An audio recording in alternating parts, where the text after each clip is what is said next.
যে আমার এই গোপন কথাটা কি করে এরা জেনে গেল, আবার আমাকে বকাটা দিবে নাকি, পূজা টুজা করে না, আমি ভোগও দিতে পারি না, আমি পূজাও করি না, আমি দরজার মধ্যে একটা তট লাগিয়ে সেই তটটাকে বলে দিচ্ছি, এরা মনে চুপ চুপ করে সেটা শুনে দিচ্ছে। এরা মনে খুব চালাক ভিখারি, খুব চালাক।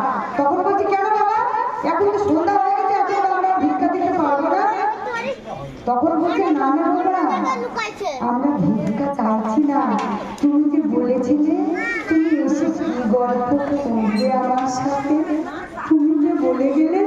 তখন বলছে তোমরা কে বাবা, তখন বলছে তুমি এখনো চিনতে পারলে না বাবা, তুমি কাকে বলেছিলে যে আমি সন্ধ্যায় এসে তোমার সাথে কথা বলবো।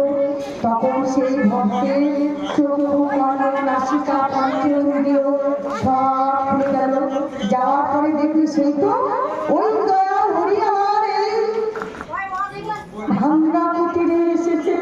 আজকে আমি হরিকে ফেলে চলে গেলাম কাজে, হরি তোমায় আমি চিনতে পারলাম না, তুমি যখন আমার কাছে এসেছো আর তো আমি তোমায় ছাড়বো না।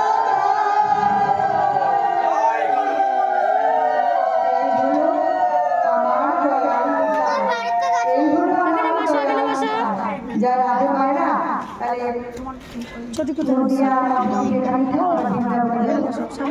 যারা আগে তাহলে সবাই মিলে কি বৃন্দাবনে যাওয়ার ইচ্ছা আছে? কারা কারা এখনো বৃন্দাবনে যায়নি? আমি যাইনি। আর কারা কারা বৃন্দাবনে গেছে?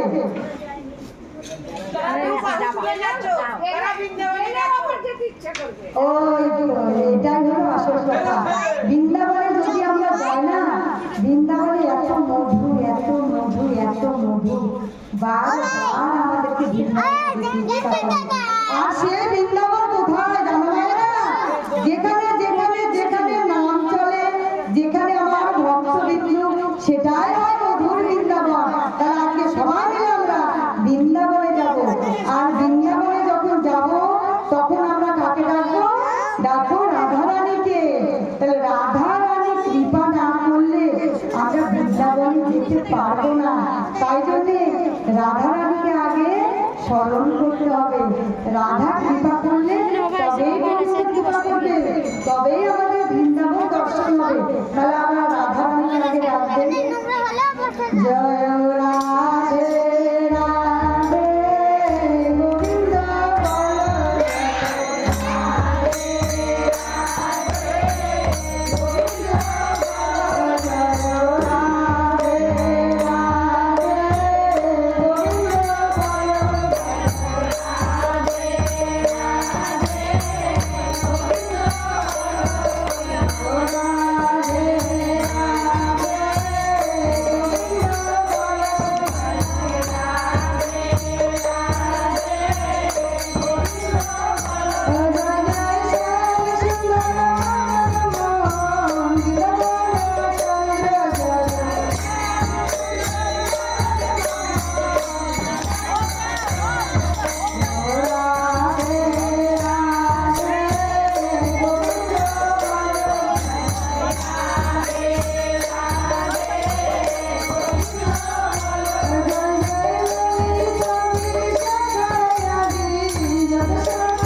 আচ্ছাদন করি না মা, এইটাই আসল বৃন্দাবন।